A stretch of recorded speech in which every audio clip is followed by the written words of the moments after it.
12절 말씀 보시겠습니다.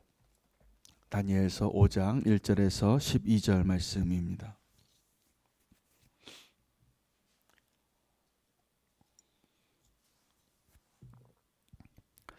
함께 교독하겠습니다. 벨사살 왕이 그의 귀족 1000명을 위하여 큰 잔치를 베풀고 그 1000명 앞에서 술을 마시니라.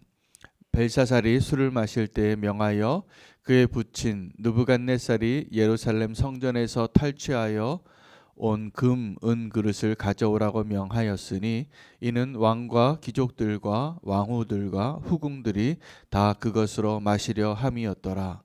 이에 예루살렘 하나님의 전 성소 중에서 탈취하여 온 금그릇을 가져오매 왕이 그 귀족들과 왕후들과 후궁들과 더불어 그것으로 마시더라.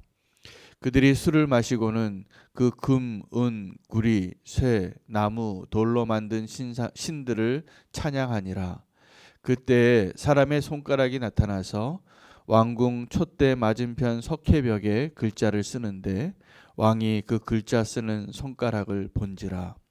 이에 왕의 즐기던 얼굴빛이 변하고 그 생각이 번민하여 넓적다리 마디가 녹는 듯하고 그의 무릎이 서로 부딪힌지라.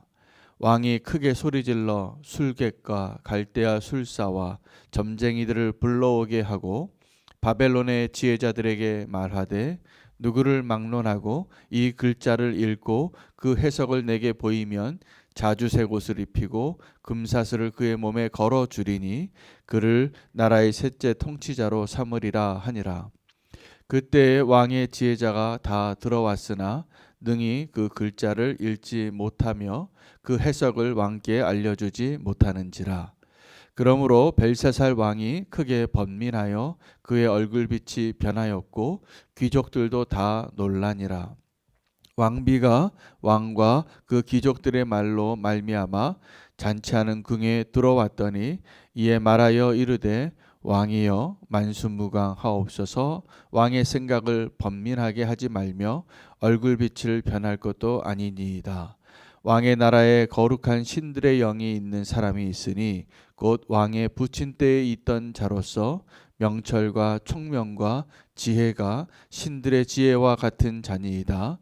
왕의 부친 느부갓네살 왕이 그를 세워 박수와 술객과 갈대아 술사와 점장이의 어른을 삼으셨으니 왕이 벨드사살이라 이름하는 이 다니엘은 마음이 민첩하고 지식과 총명이 있어 능히 꿈을 해석하며 은밀한 말을 밝히며 의문을 풀 수 있었나이다. 이제 다니엘을 부르소서. 그리하시면 그가 그 해석을 알려드리리이다 하니라. 아멘. 하나님의 말씀입니다. 다니엘서에 이제 다니엘 시대를 살던 그 첫 번째 왕이었던 느부갓네살 왕의 이야기는 끝났습니다. 그가 여러 번 하나님의 꿈을 꾸고 또 하나님의 해석을 듣고 교만하였던 그의 모습을 그 인생 가운데 경험하고 그는 하나님의 감당할 수 없는 축복과 권력을 휘두르던 왕이었지만 그가 결국 마침내 7년 동안 광야에서 짐승과 같이 지내는 시간을 보내고 나서 진짜 하나님을 찬양하는 왕이 됩니다. 하나님께서 느부갓네살 왕을 사랑하신 것 같습니다. 그에게 이 땅의 모든 권세도 주시고 그 모든 권세를 가진 자임에도 불구하고 그의 안에 있던 그 교만한 성품을 갖고 있었던 자였음에도 불구하고 그로 하여금 그의 입술로 하나님을 찬양하게 했기 때문입니다. 오늘 본문은 이제 다니엘서 5장에는 그 다음 그의 아들 왕이었던 이 바벨론의 마지막 왕입니다. 벨사살 왕의 이야기입니다. 그가 왕이 되어서 이제 아버지가 물려준 나라를 받았는데 그가 아버지에게서 받은 교훈은 받지 못했습니다. 둘 다 이 제국의 왕자의 자리에 앉지만 그 벨사살 왕은 하나님이 그 느부갓네살 왕의 인생 가운데 그가 통과한 그리고 이 다니엘을 통하여서 만나게 되고 깨닫게 됐던 그 하나님의 능력과 영광과 그 임재하심에 대해서 알지 못하는 아들로 자랐습니다. 그가 그 자리에 앉은 것 자체가 축복이어야 할 텐데 축복이 아닌 것이 됩니다. 하나님께서 그의 인생 가운데 아주 교만의 절정에 이르는 그 자리에 하나님을 모독하기 위하여 의도적으로 내 부친 아버지 느부갓네살이 저 예루살렘에서 가져온 그 신상들의 모든 그릇이죠. 제사 도구들을 가지고 와서 함께 마시자, 부어라. 이렇게 교만한 자의 그 절정에 있을 때 하나님께서 그의 인생에 개입하신 겁니다. 개입하셔서 그가 먼저 봤습니다. 자기의 왕의 건너편 석회석 벽에 사람의 손 같은 손이 나타나서 이해할 수 없는 글자를 쓴 것 자체로 그가 두려워서 떠는 자의 모습이 됩니다. 너무 떨어서 종아리가 흔들리고 무릎이 부딪혔다. 사색이 된 얼굴이 되었다. 두려움에 아주 최고의 최고조의 모습을 묘사한 것 같습니다. 모든 것을 다 가지고 하나님을 의도적으로 모독하던 그가 순식간에 가장 두려워하는 자가 된 것이죠. 그 두려워하는 모습을 보고 누구든지 이거는 분명히 어떠한 하나님의 역사인데 내가 알지 못하는 신들의 역사인데 내가 깨닫지 못하니까 이것을 알려달라고 했을 때 아무도 해석하지 못할 때 그의 아내가 자기 아버지 때의 일을 기억해서 다니엘을 다시 부르고 그 다니엘을 해석하게 되는 이 일들이 시작이 되어집니다. 벨사살이라는 이름은 벨이 그를 보호한다. 벨이 그들이 믿던 우상이었는데 그 바벨론의 그 다른 신이 이 왕을 지켜주리라라는 이름을 아버지가 지어준 것 같기도 하고 또 그가 택한 이름일 수도 있겠습니다. 그러나 그 결론은 그 벨이 그를 보호하지 못했고 그의 이름이 이름대로 살지 못했다는 것을 우리는 알게 됩니다. 하나님께서 우리의 인생 가운데 언제 개입하시느냐가 오늘 우리가 붙잡아야 할 메시지입니다. 하나님이 우리 인생 가운데 개입하십니다. 그런데 언제 개입하시냐면 하나님은 우리를 기다리세요. 그래서 그 마지막 순간에도 우리가 하나님께로 돌아오고 우리가 하나님께로 회개하고 오늘 우리 함께 찬양했던 것처럼 이때라 주께 회개하고 돌아올 때가 이때라. 어쩌면 오늘 이 순간은 우리가 하나님께 돌아올 수 있는 마지막 기회일 수도 있는데 우리는 그 기회를 돌이키지 못하고 하나님 앞에 선다면 오늘 이 벨사살 왕이 느꼈던 그 두려움을 우리는 정말 하나님의 심판대 앞에서 느끼게 될 것입니다. 그래서 오늘 우리가 좀 붙잡고 기도할 것은 하나님께서 우리의 삶을 다루실 때 저와 여러분의 인생을 인도하실 때 분명한 건 이겁니다. 하나님이 오랫동안 참아주셨다는 겁니다. 참아주셨고 그걸 기다려주셨다는 거죠. 예수님에게 있어서 마지막 그 이 땅에서 얼마 안 되는 그 시간 가운데 사랑하시되 끝까지 사랑하셔서 제자들과 그 마지막 만찬을 하고 이제 십자가로 가야 하실 것을 예수님은 정확하게 아시고 세족식을 하고 또 최후의 만찬을 하실 때 그때 예수님이 제자들에게 하셨던 그 말씀이 다른 11명의 제자가 아니라 자기를 배반하고 이제 그 비참한 길로 가게 될 가룟 유다에 대한 안타까움이었어요. 그래서 사랑하시되 다 끝까지 사랑하셨는데 이 발을 씻겨주는 일을 하시면서 그것은 두 가지 의미가 있죠. 너희는 나같이 섬기는 자가 되어야 한다 라는 것을 말씀해 주신 것과 동일하게 베드로가 내 몸 다 씻겨달라고 할 때 너는 다 씻을 필요 없다. 발만 씻으면 된다. 그러면 그 예수님께서 그 세족식을 하시는 그 진정한 의미는 누구 때문이었냐면 가룟 유다 때문이었어요. 가룟 유다 때문에 그 일을 한 거예요. 무엇인 예수님의 그런 메시지는 뭘까요? 나는 네가 지금 나를 팔 걸 안다. 그리고 제자들에게 말씀하셨거든요.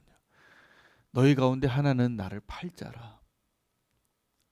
그 제자들 전부 다 겉으로 보기에는 나는 아니요라고 말하면서 그 아무도 예수님을 팔 것이라고 본인들도 생각하지 않고 예수님도 그렇게 그 사람이 누군지는 밝혀주지 않고 그 얘기를 하신 이유는 그에게 오늘 이 밤이 가기 전에 회개할 기회를 주시기 위한 거였어요. 여러분 딴 마음을 품고 있는 사람과 함께 있을 때 그 사람이 내가 그 사람의 마음을 알고 있고 그 사람이 행한 일을 알고 있다라는 것을 모르고 그 사람을 바라보는 그 심정을 경험해 보신 적이 있습니까? 주님께서 우리를 바라보시는 그 심정이 그러합니다. 주님은 우리에게 지금도 속아주고 계시는 거잖아요. 제가 안타까운 소식을 좀 들을 때가 있어요. 기도 제목을 듣는데 어떤 성도님의 가정입니다. 이런 가정이 여럿 있으시더라고요. 남자가 문제예요. 남자가 정신을 못 차리고 딴짓을 하는데 그 아내가 그 사실을 알고 있다라는 것을 이 남편이 몰라요. 그리고 아내에게는 여전히 아무 일도 없는 것처럼 행동하는 그 남편을 보면서 그 아내가 얼마나 마음이 아프고 무너지겠어요. 그것을 기도 제목으로 하나님 앞에 아주 그 마음을 가지고 기도하는 자리에 나오는 그 모습을 보면서 저는 우리가 하나님 앞에서 이럴 때가 너무나 많구나. 하나님 우리의 모든 걸 아시고 우리 삶에 개입하셔서 지금도 돌아오기를 기다리는데 제가 보니까 그 딴짓하고 있고 정신을 못 차리고 있는 그 남편이 정말 정신을 못 차리고 있더라고요. 그래서 언제 주님께로 그 아내에게로 돌아올지 정말 기도할 수밖에 없는. 그런데 하나님은 저와 여러분의 인생 가운데 얼마나 너무나 인격적인 분이셔서 여러분 이 벨사살이 벽에 그 글씨를 쓰는 하나님을 발견하는 것은 하나님이 그때까지 너무나 참으신 거예요. 당장 하늘에서 번개가 치고 벼락이 맞아도 아무렇지도 않을 그 순간에 하나님께서는 벽에 글씨를 쓰시는 거예요. 오늘도 어쩌면 오늘 저와 여러분의 오늘 하루는 하나님이 내 양심에 쓰신 그 하나님의 글씨를 읽어야 할 마지막 날일 수도 있습니다. 오늘 주님께서 우리의 마음 가운데 내가 읽을 수 있고 이것이 하나님이 쓰신 것인 것이 분명해지는 그 무언가의 그 내용, 사실은 그 내용이 무엇인지 알지 못해도 벨사살은 이미 두려워하잖아요. 이 벽에 글씨를 썼던 하나님의 손가락처럼 예수님께서 또 한 번 글씨를 쓰신 적이 있습니다. 언제였습니까? 간음한 여인이 붙잡혀 왔을 때 예수님은 엎드려서 땅에 무언가를 쓰셨어요. 근데 성경은 그 내용을 우리에게 알려주지 않으셨어요. 그 내용이 중요한 게 아니었어요. 그러나 예수님은 그 글씨를 썼고 그 글씨의 내용을 읽고 그 자리에 분노하던 그 남자들이 하나 둘씩 떠나갔다는 사실입니다. 그래서 예수님께서는 그 현장에서 간음하다 붙잡힌 그 여인 하나를 자유케 하시려고 이제 나도 너를 정죄하지 아니하노니 이제 가서 다시는 죄를 짓지 말라. 물론 억울한 면이 있습니다. 그 여인에게도. 왜 자기만 잡혀왔을까요? 분명히 공범이 있었을 텐데. 그게 그때 당시에 사람들의 관습이고 문화적인 가치관이에요. 굉장히 차별받고 더 억울한 일이죠. 그러나 그 여인에게는 하나님의 은혜를 경험하는 놀라운 은총의 날이 됐습니다. 그 여인이 죄가 없다라고 말하지 않았어요. 그 여인 죄인이 맞아요. 나도 너를 정죄하지 아니하노니 이제는 가서 다시는 죄를 짓지 말라.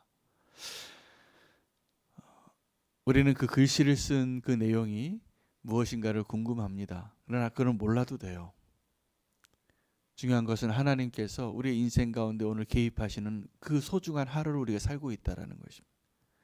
오늘 주님께서 우리가 어떠한 내용인지 알지 못하는 글자일지라도 하나님께서 우리의 양심에 하나님의 글씨를 쓰고 있는 그 손길을 보았고 느끼고 경험하고 있다면 하나님 앞에 우리가 돌이킬 수 있는 소중한 하루를 놓치지 않기를 축복합니다. 오늘 주님께서 오늘 이 말씀을 통하여서 내가 너의 인생 가운데 개입하고 있다. 근데 그 예수님께서 그 하나님께서 개입하시는 그 개입이 너무나 인격적이고 너무나 하나님의 은혜의 모습이신 거예요. 하나님이 개입하실 때 오늘 당장 벼락 맞아 죽어도 합당한 모습인 우리를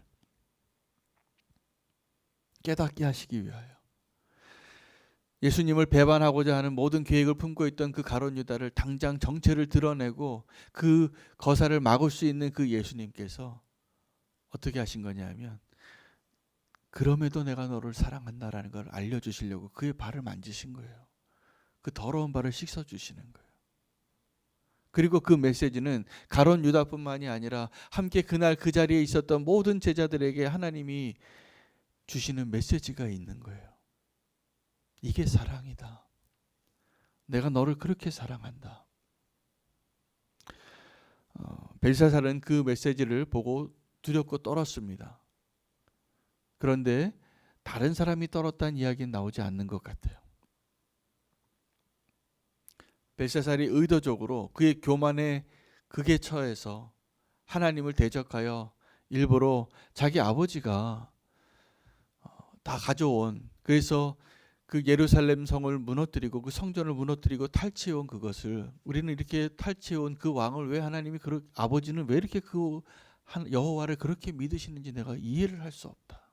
그래서 의도적으로 그 아버지가 영광을 돌렸던 그 다니엘의 하나님의 그 영광스러움을 내가 의도를 가지고 모욕하기 위해서 그날 1000명의 사람들 앞에 그 예루살렘 성전에 술잔을 가져오라. 그리고 마셔라. 교만의 극을 달한 거죠. 하나님께서는 그 순간에도 글씨를 쓰십니다.